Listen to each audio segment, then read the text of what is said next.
Da sier vi velkommen tilbake til en ny episode av Stao på podcasten. Og i dag vi kommet frem til episode 22. Dette her da dagen etter at vi har sett Sogndal Stabæk, som var en ganske heftig, intens kamp. Så vi kommer til å prate litt om den i dag. Og så har vi også fått besøk av Jonatan Jonsson, som da var skåret som Månadens spelar i mai, som vi skal prate litt om da, og litt andre ting også, som vi har fått inn spørsmål om da. Welcome, Jónatan. Thank you very much. As I said, a pretty hectic game yesterday. So we're going to talk a bit about that, and also that you were the player of the month in May. And Sondre, you're here today as well. Hey. Yes. First things first, the game yesterday. What a game. Yeah, it was too exciting at the end, I think. I think we as players and probably the fans also, we got too comfortable when we got 4-0. Lost a bit of focus, and they scored 3 goals, so it was really exciting and some time left still. But it was really important for us. They're a great team, and we looked at them well before the game, and they had a good defense, only conceded 11 goals before this game, so to score 4 goals, 4 good goals in my opinion, was really positive for us, and getting the 3 points was great. How important was it that you got the first goal there and not Stabæk? Because they had a lot of chances. They had one goal that was ruled out for offside as well. Could it have ended differently? Yeah, 100%. I think we were a little bit too low in the first couple of minutes. Didn't get on the ball enough, but I think we've shown this season that we can play good football, and it was really important to get the first goal and the second one as well, because I think it maybe shocked them a bit and gave us more energy when we were defending, because they had the ball quite a lot, but it was good. And then we came into half-time and talked with the coaches, and it worked perfectly how it started, at least the second half. As you said, we scored some beautiful goals, and it seems like the attack is how do I say, well trained lately. Have you worked a lot on that in training? Yes, definitely. Of course, we've. I'm a new player, and I believe Manuel has been, he's a new player as well. He's been getting into things, and Ulrik was playing on the left yesterday. He was also coming new in, so now we've been getting to know each other for the first half of the season, and you can see that the relationships between the players is getting better and better, and I think that shows when you know what the next player is going to do and how they run and how they want to get the ball, and we're getting better connections. But in general, we practice a lot on these things in training, so that helps as well.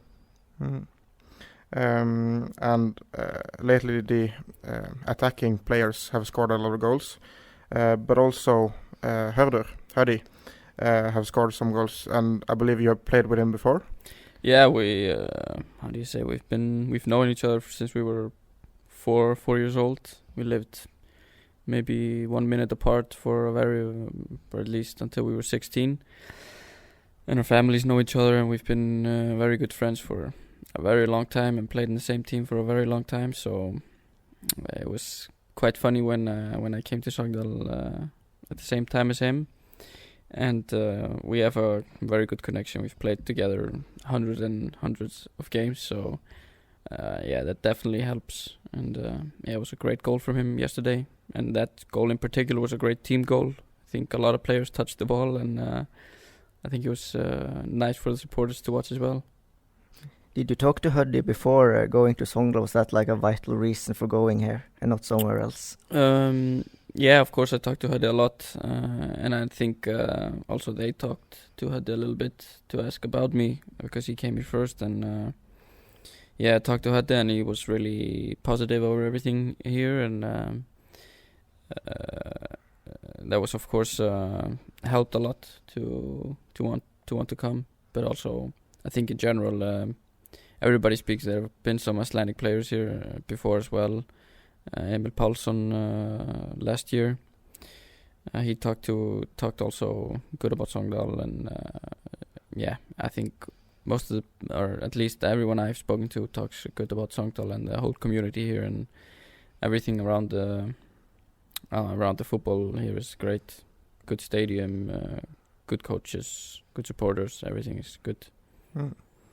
We're going to talk about your career, and we start off like when you were a child. So could you tell us about when you started playing football?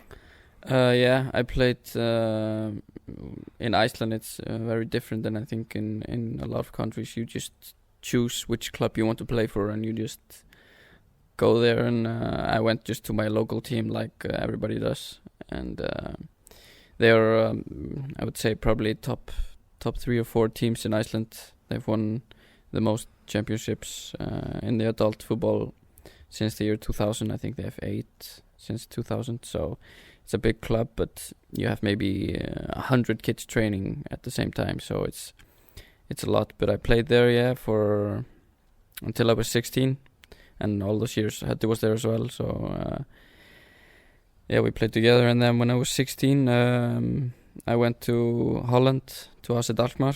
So that was great for me. I think I learned a lot. It was really big and a little bit hard to move away from all your friends and family. But luckily for me, my mom and dad went with me, so it helped a lot. But then I stayed there for 3 years, and it was a great time. Learned a lot, but I think I was at the point that I needed to play some adult football, because I was still playing in youth football. So I went back to my old team, FH Hafnarfjörður, and played there for I think 3 or 4 seasons, and that was really important for me as a player to get a bit of stability in my game and get game time against bigger players, against adult players, and that was really good. And I played with Hatti there again, so that was good. How is the level of football in Iceland like compared to Norway? Like if you say like the Obos-ligaen compared to top division in Iceland, how is it? I get that question a lot, and it's always hard to answer. I would say the tempo is a lot higher, and there are some really good teams here. I would say the individual quality of each player is not, at least in Obos-ligaen, is not so much higher than in Iceland, but the tempo, like every player in the team is good at football. Sometimes you have in Iceland that not every player is good, and not every player is fit. Here everybody's only playing football. In Iceland, 90% of the players have a job or are at school, and then after school they go to practice. So it's not a professional league, and it's really hard to say. I would say maybe top 6 teams could play in the Obos-ligaen. Top 6 to 8. 6 teams in Iceland could play in the Obos-ligaen, but it's a bit of a gap there. But it's a really hard question, because we played last year against Rosenborg. In the Europa League, and they were a lot better than us. But the home game we had, we could have won, should have won. But when we played at Lerkendal, they were a lot better. Everybody was so fit, and just they ran over us basically, and we're a lot better. I believe the manager of Rosenborg, Kjetil Rekdal, came out lately and said that the level in Iceland was getting a lot higher in the recent years, because they bought an Icelandic player now recently. They bought Ingersson, So is it true that it's gotten a bit better the last years? I wouldn't completely agree with that, to be honest, because you have some young players that are getting better and better. I agree with that. But the level in general, I believe, for the last 6 to 8 years, we've been losing a lot of when we play in Europe, because that's the only way we can measure how we are doing. And we've, for example, I think last year or 2 years ago, we lost one Europa League spot. So now only we had 4 Europa League or 1 Champions League and 2 or 3 Europa League. Yeah. And now we lost one because we did so bad in Europe. So for me, I don't completely agree with that, but I agree with him on the thing that he says that the younger players are getting a lot better, and we're selling players to big teams like Ingersson to Rosenborg, and our under-21s team made it to the finals in Euro. How do you say under-21 Euros? Yeah. We made it to the final competition, and this year they're on track to do that as well. So that is really positive, and I don't think Norway was there actually, or I'm not sure, but I think that's right. Yes. yeah. So if you compare that, that's really, really positive for Iceland, but we have a bit of a gap from the golden generation. So one thing about the national team, because as you probably know, Norway haven't been in a championship in a very long time, and Iceland has with a lot less people. Yeah. So do you have kind of an explanation on why the national team have been so good? Of course, I think it's 2 main things. One, they had like I said, a golden generation. They had players that were playing in the top leagues, and with good quality. But also, it's like no player is bigger than. He doesn't look too big on himself. Everybody's working hard. It's such a team effort, and the fans all got behind them. And it's just like the mentality there is a bit different, I think. And then you also need some luck. Of course, we had some luck, and we defended. We didn't go there playing tiki-taka, like free-flowing football. We defended a lot, and then we used set pieces. Iceland played on their strength, and they did really well. But I think there are a few years until we get back at that level, but hopefully as soon as possible. But there's no real explanation. It's just amazing what they did. I'm not sure what it is, but it was amazing. We also got a question from one of the listeners in kind of the national theme. You are 3 players here in Sogndal from Iceland. How close are you to the national team, and have you played like in the under-21 and something like that? I think I have played in all national teams except for the A-laget, for the first team. So I played in under 17, under 18, 19, and under 21s.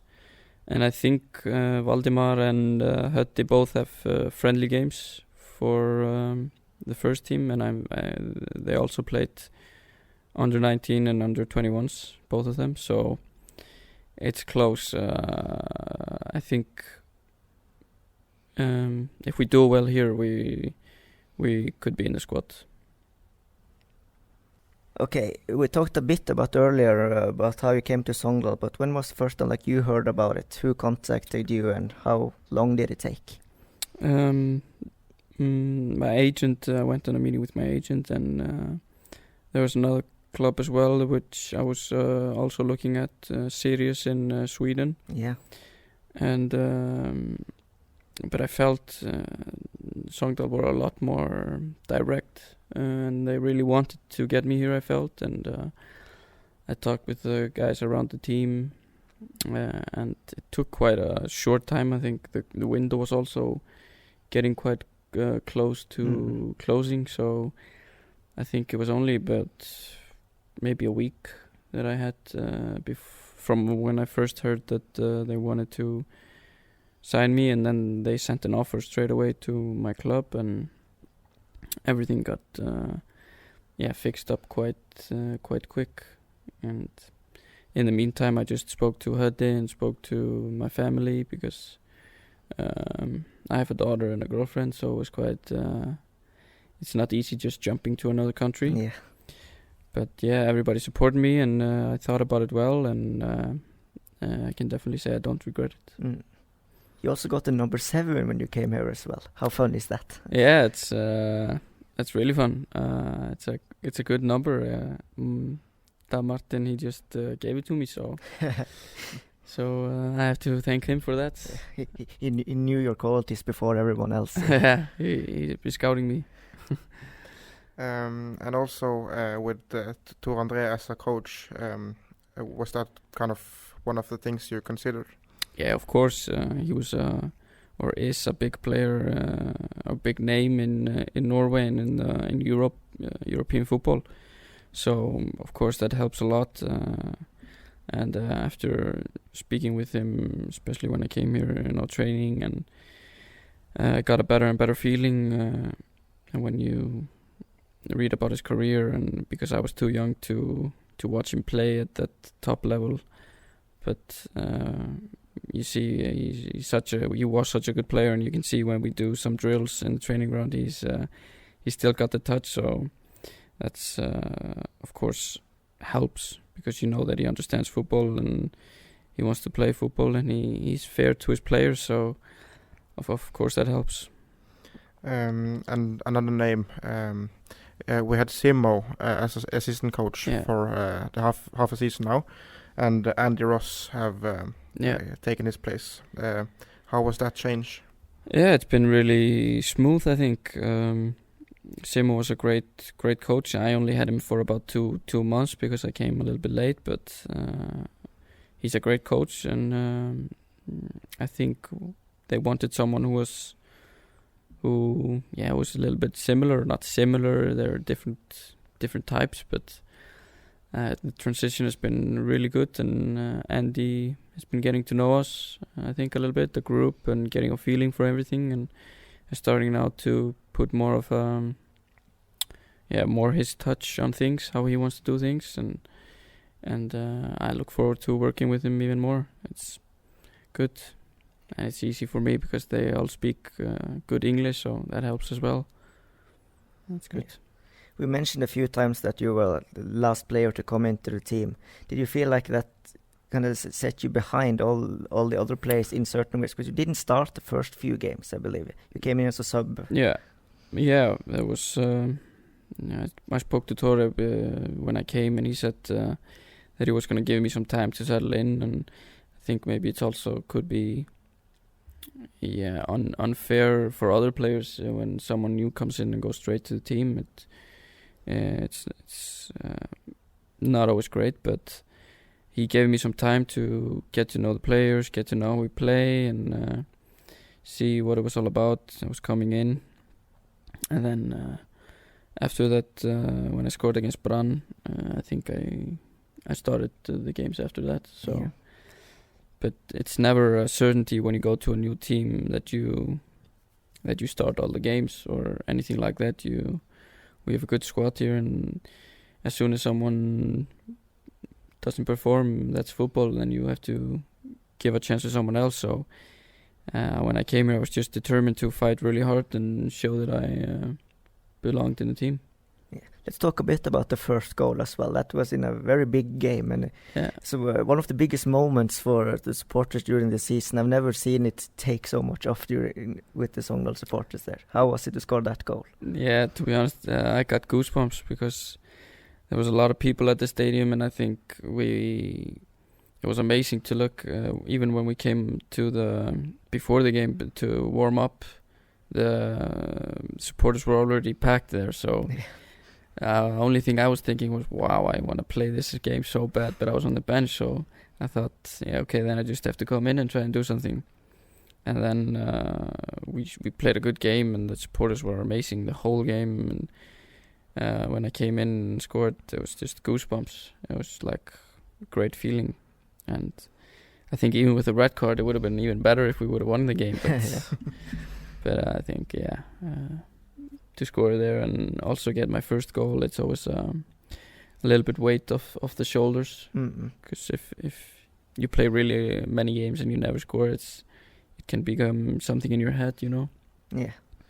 So it was a great feeling and great to get a point. I think they've only made 2 draws, and we were one of those. So next time we have to try to win them.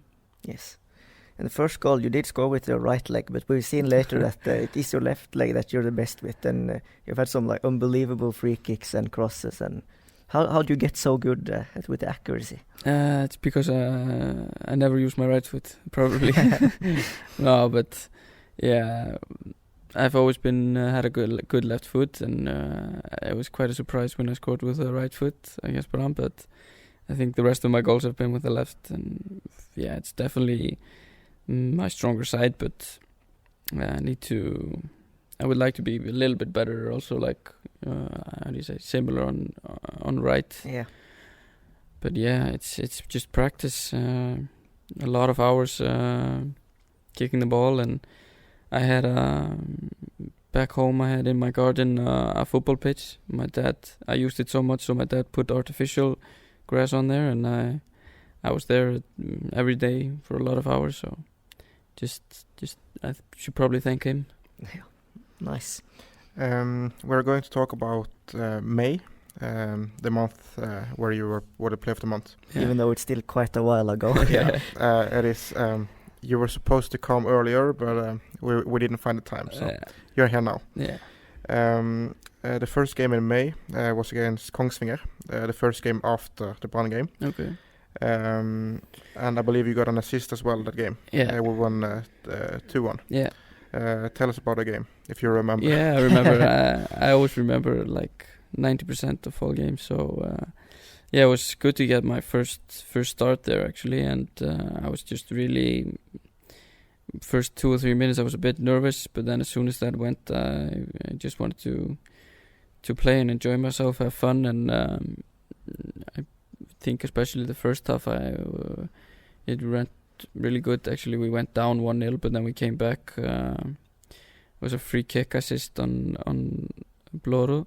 And yeah, we scored another great goal as well. So yeah, good 2-1 victory, and I think it was good to get a win there, and for me as well to get a assist for the next game, to build confidence. Kind of start of a good period for you. Yeah.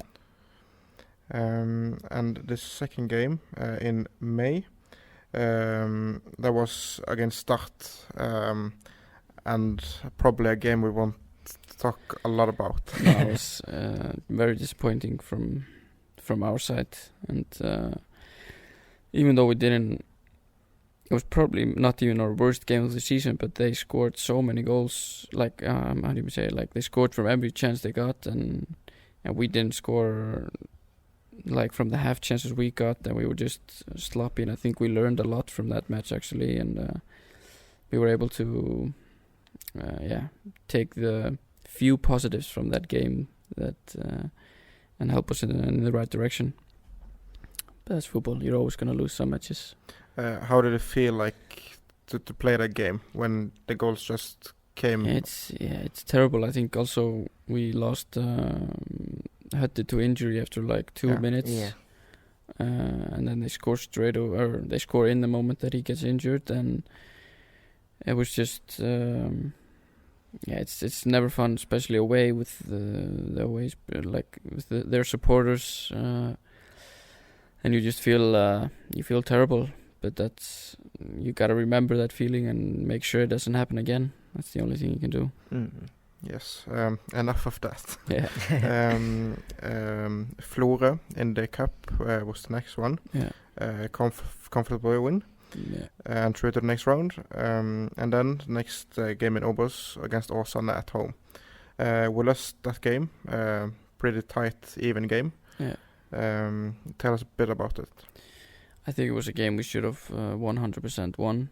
If we were playing good, but I think they somehow won the game, even though we were pressing. We just couldn't get the ball over the line, and then they scored 2 goals. So I think that was really tough for us to take, because it was at home, and we felt we played an okay game. Like, we played some good football, and we were just kind of, we couldn't score. We weren't scoring enough, I think. And then then you can't win games.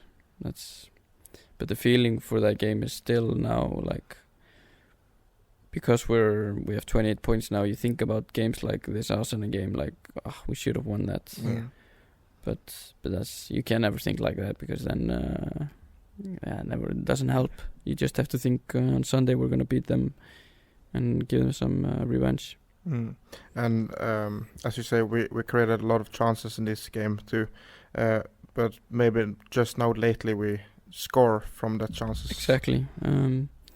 I think we're creating similar amount of chances, but we, for some reason now we're scoring more, and we just have to look forward, and that's positive that we are scoring now. At least we learned from it, but yeah, it's not too late, so that's good. We're in a good position, especially after yesterday's game, and we need to push on. We have 14 or 15 games left now, so it's a lot of points, and we need to just take it one game at a time. We've seen a few moments this season where it's like collapsed in defense during times, and so that we lost points even though we scored loads of goals in attack.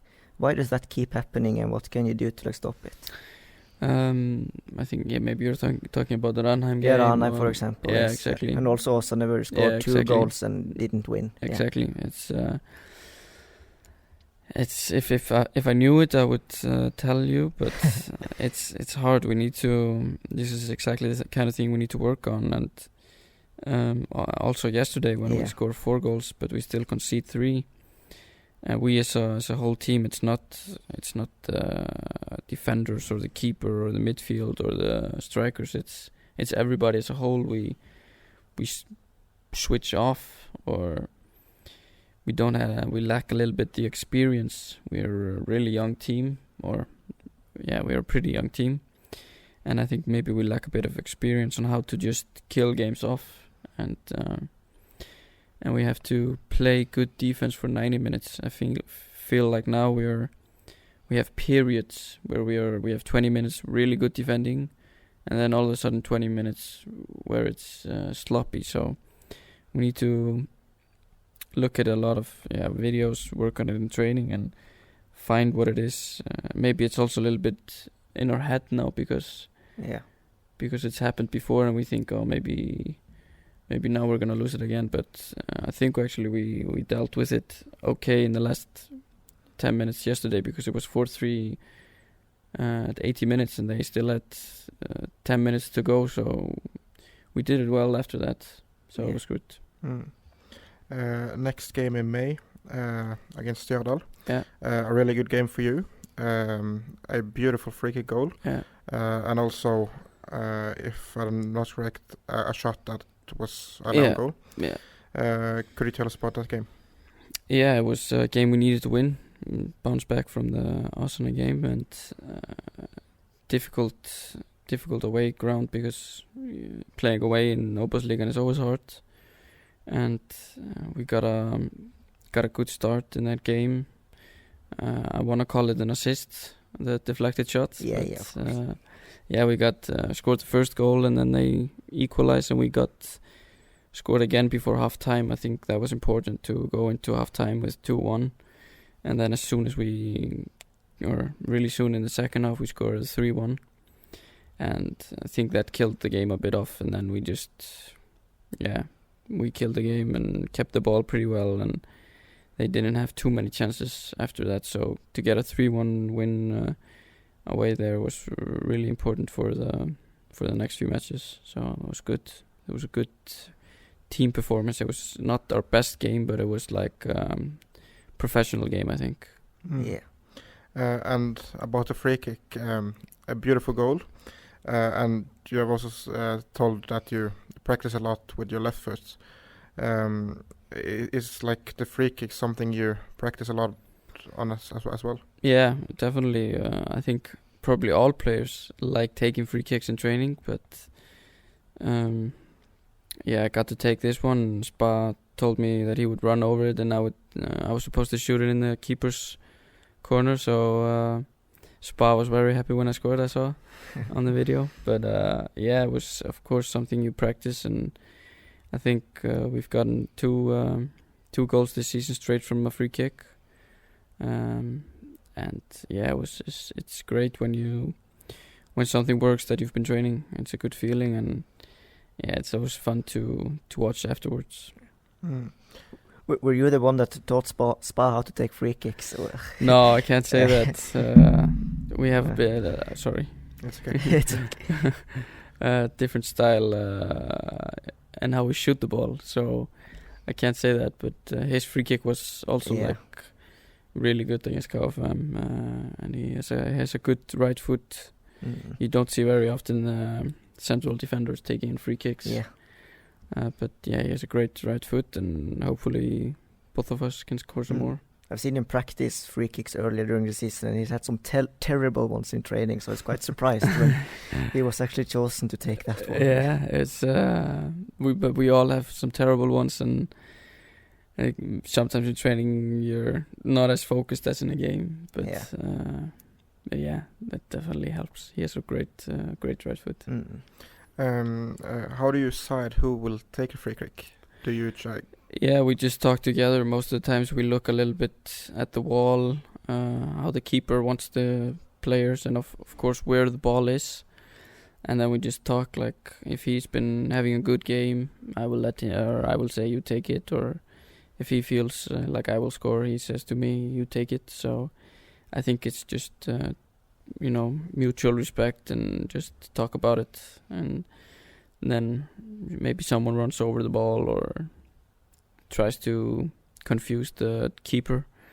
And most of the times we have someone standing in front of the keeper as well, in the line of the keeper. So yeah, I think it's just there's no one who decides. It's just we talk together. And the last game in May, before the break, was against Sandnes Ulf. Yeah. Kind of frustrating game, I think. Very frustrating. 2-1 loss. Tell us about that. I think it was a little bit similar to the Arsenal game, except for we were even better in this game, because we start well, we get an early goal, and it's 2 corners that they score from. They score from a corner, then a penalty that comes from a corner. And it was just a terrible feeling, because again at home, going into the break, we wanted to end the things really good for before the break. So yeah, it was just really disappointing, considering that we didn't. Yeah, we played okay, and you never want to lose at home. So, or you never want to lose in general, but especially at home, you always want to win the games. And if we want to go up, we need to make Fosshagen a really hard place for other teams to come. And yeah, it was not a good feeling that we had after the game. But yeah, it was good for me personally to get a goal. But it doesn't matter when you lose; then you don't think about it at all. That means we got 6 points in May, and also got through to the next round in the cup. Yeah. How would you sum up the month for the team? A little bit disappointed with the 2 home defeats, but I think we could all feel we were on our way to a positive. We had a positive feeling that we were doing something right, but we just needed it to click. And I think that was the feeling in general, and that we all just worked hard in our break, came back together in good shape and ready to play the next few games. But I think those home games were a bit disappointing. What about for you personally? You were, as I said, Water's Player of the Month, and did a pretty good month, I think. Yeah, I think as well. But I think I played some good games, but that was, it was 2 goals. But I think in the last few weeks has been even better for me, to be honest. I think I'm getting more and more confident, and more and more assists. So yeah, it was a good month, but I think even now it's even better, and hopefully it can get even better. We're also going to talk a little bit about the season in general. Yeah. We already said something about it, but 28 points, as you said, 5th place in the table, but it's so even and tight. How would you say we are so far this season? I think we have to say we've been good, because we're 3 points away from going straight up. I think it's 31 points, the second and third team, and then we have 28 points, the same as Stabæk. So it's goal difference, but it's still in our hands. And you have, I think, Obosligan this year is really strong. You have a lot of teams that are good, and we have to. You can never be completely satisfied and totally happy, but at this point, I think we would have taken it before the season to have 28 points at this point. Yeah. But now we're only halfway there, and if we can get rid of those losses and start being a little bit more stable, I believe we can do some really good things. Mm. It's quite a young and inexperienced team as well. How is it to play with such young players? We have Ørja Sæter, 18 years old, and defenders also really young. Yeah, we have a really young team. I think Per Egil is the only one who's a bit older, and he's been injured for a lot of the season. And then you have Rens in goal, who's probably the oldest playing. But I think it can help us, but sometimes we also are missing a bit of experience. But I think it's really good for all of us, learning to take some responsibility ourselves, even though we're young, and we're learning that we need to take responsibility, and that's really good for every young player to do. But yeah, of course, some would say that we maybe need some experience, but it's been working pretty good so far, so hopefully we can keep that going. Yeah. When you mentioned that Per Egil was injured, and how is it to lose such an important player as well? What does he bring to the team that you don't have at the moment? I think maybe, for example, in positions when we when we go up, and then lose it, like when we're 1-0 up and then it goes 1-1. I think in those situations, to keep our heads calm and keep the ball and just keep going, sometimes we get a bit stressed. But when you have an experienced player like that, I think that can help us a lot. But it's football. Players are always going to get injured, and I think we've dealt pretty well with it. I think, for example, Axel Krieger has come in really well at right back. I like playing with him, and we've had a good connection between us. So the players who have come in have done really well for the guys that have gone out injured. So that's positive for every team, that you have guys on the bench who are ready. That's really good. Yeah. A little bit more general question. How do you like it here in Sogndal, like outside the pitch?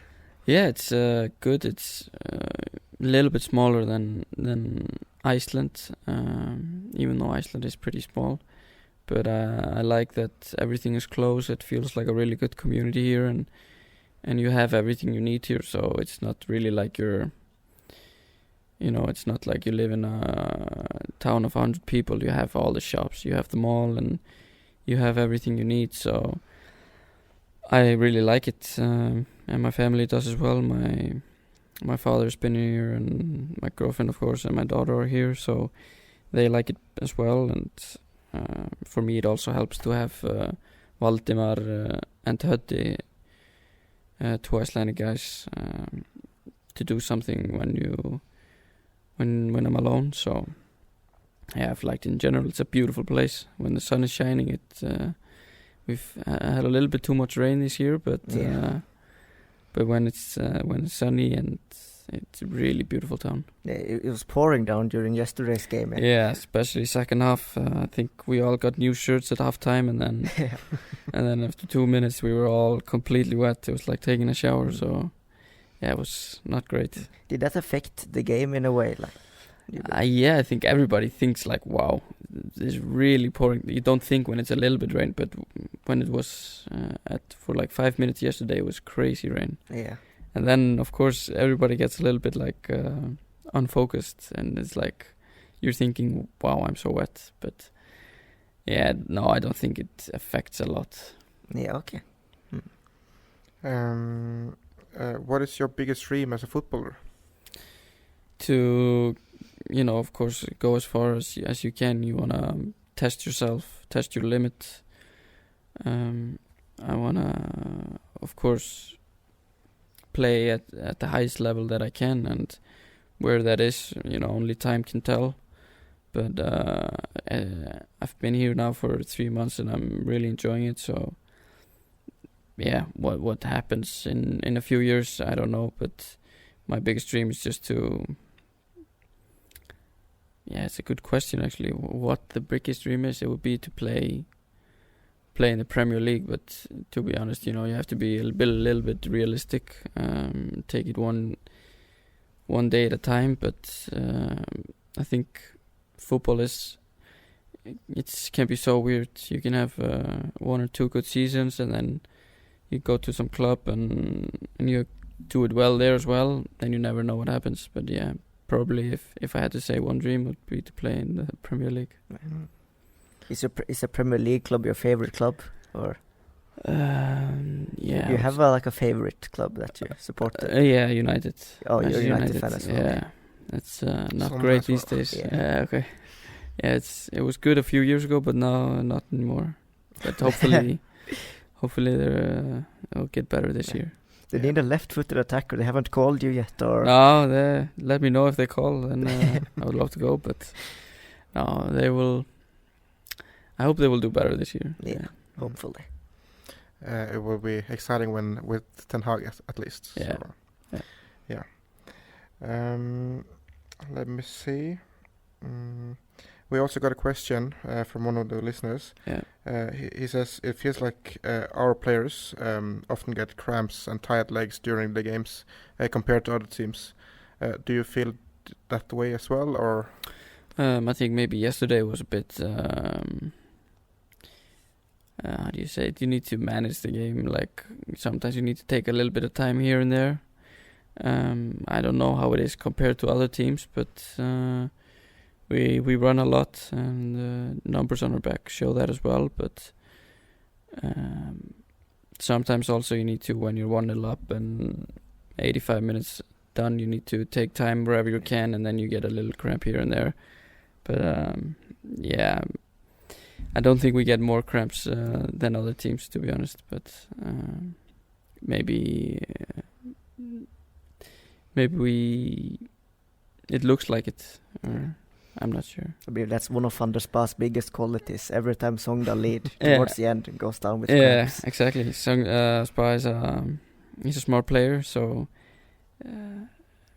I think when you watch football, you need to. I think Italians do it the best. Italian guys, they can kill games when they're 1-0 up, for even though it's only half time. They will just have cramp for 45 minutes. But yeah, it's not a fun part of football, because you get so irritated when you're on the other side, when you're 1-0 down and the other players start getting cramp. But maybe sadly it's a part of football, because the extra time will never be 20 minutes. Yeah. So if they changed it to that the time stops every time somebody goes down, if they ever do that, then I think we will see a lot of less cramps. Yeah, probably, yeah. We also got a question. You played in both the Netherlands, and Iceland. How do you feel like the player development here in Sogndal compared to those nationalities? I think it's good when I hear about Sogndal, especially selling players to other big clubs, and I think one to Molde last year. I think so. Yeah. And we have also players in here still that are playing in the Norwegian national team, youth teams. And I think it's really good. Of course, it's a little bit hard for a team like Sogndal to get a lot of young players because maybe it's not as big as Oslo or other big cities, but the training is the managers are really good, the coaches, and I think it's really positive. But it's hard for me to judge completely because I was never here and I've been here for only about 3 or 4 months or 4 months now, so it's difficult for me to say completely. But it's they're doing really good footballing wise compared to how small the town is. Yeah. And a question about like the stadium and stuff.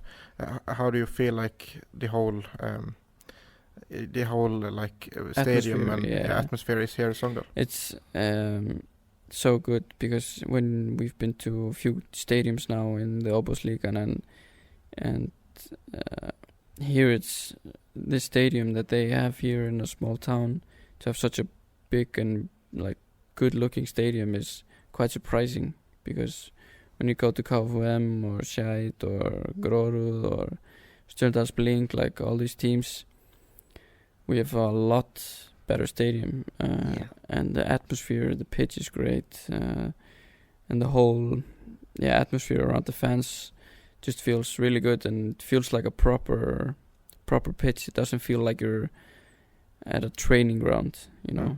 So I think it actually surprised me how good it is here.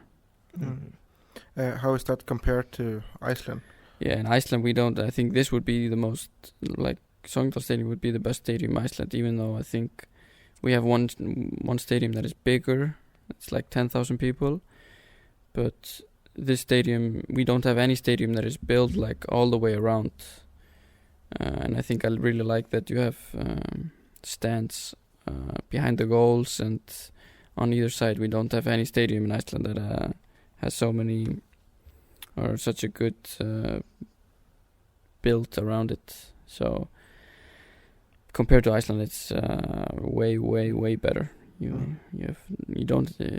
There's only one good pitch in Iceland, and that only takes about 6,000 or 7,000. So it's quite sad.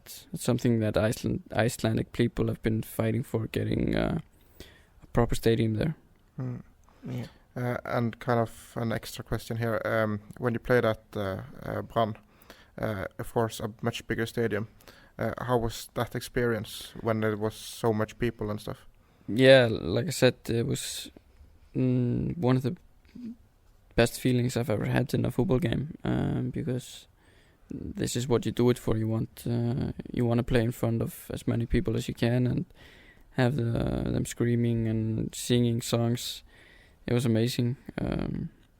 I played one game once in China for the under 15 at the Youth Olympics, and we had about 20,000 people there, but they didn't understand football, so every time the goalkeeper kicked the ball, they would scream like "Ooh!" So it was really, it wasn't the most people I've played for, but it was definitely the best atmosphere I've played in front of. Definitely. Yes, I think we're closing in on the podcast. Yeah, just have one question left. I want to ask about the language.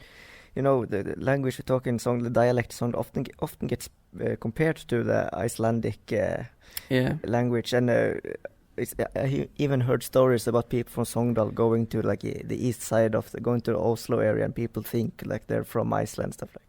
Do you agree that it's similar in any way?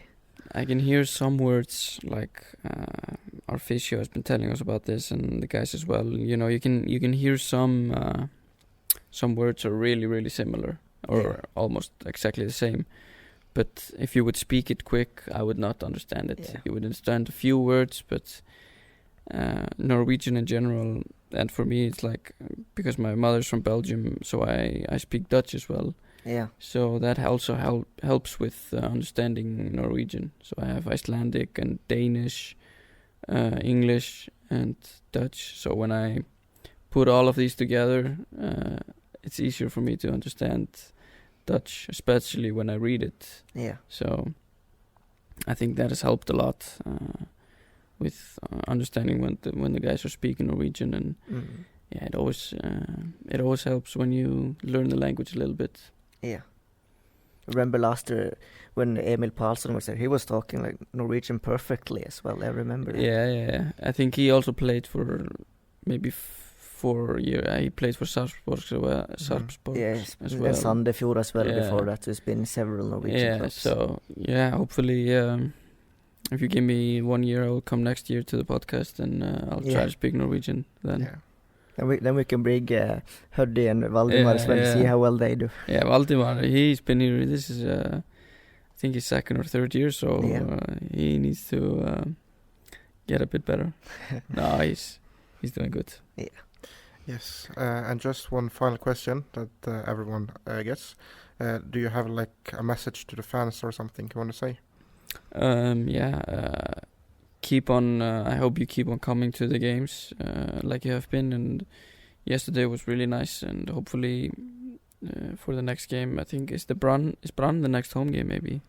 No, I think Koffa is first. Yeah, Koffa. Okay. But then Brann, yes. Yeah. Okay. Yeah. We have 2 away games now, and for the next home game, and towards the end of the season, it really helps when the stadium is packed. We can get so much energy from that, and they've been really good this year, and I hope we can give back to them what they give to us, and we will do our best to win all the games, and hopefully then more and more people will come. Brilliant. So thanks for the support. Then thank you very much for coming. Yeah, my pleasure. Og så det vel bare å si takk for at du har hørt på, og så snakkes vi igjen til en ny episode neste gang. Superlag for Sogndal.